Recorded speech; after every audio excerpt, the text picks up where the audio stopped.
2 tahun terlantarkan istri dan anak, oknum ASN Damkar dilaporkan ke Wali Kota Ambon.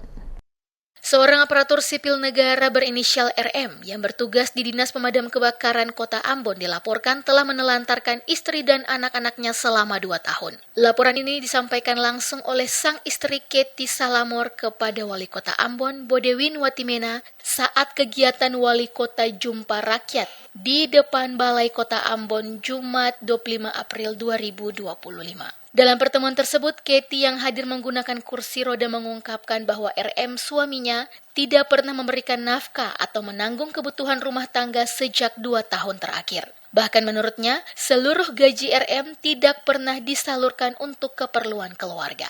Kety juga mengungkapkan bahwa sebelumnya ia telah melaporkan kasus ini ke Dinas Damkar, namun hingga kini belum ada tindakan atau sanksi yang diberikan kepada RM. Menanggapi keluhan tersebut, Wali Kota Watimena langsung bereaksi tegas. Ia memerintahkan Kepala Dinas Damkar Edwin Patikawa untuk hadir dan memberikan penjelasan terkait tindakan bawahannya.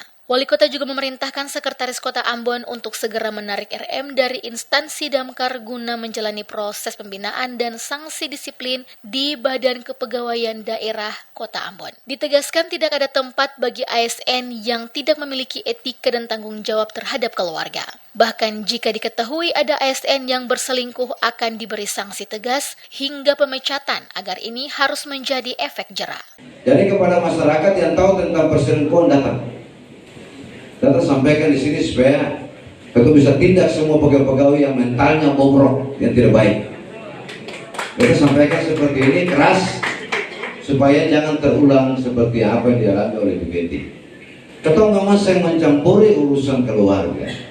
Tetapi kalau melekat dia sebagai ASN, kepala dinas, wali kota, sekot wajib untuk bertanggung jawab terhadap itu, karena dia statusnya sebagai ASN pemerintah Kota Ambon. Ya, jadi Ibu bikin surat perdata supaya kita akan proses sesuai dengan hukum yang berlaku. Wali Kota memastikan pemerintah Kota Ambon akan menindak tegas setiap ASN yang terbukti melakukan pelanggaran moral dan tanggung jawab sosial.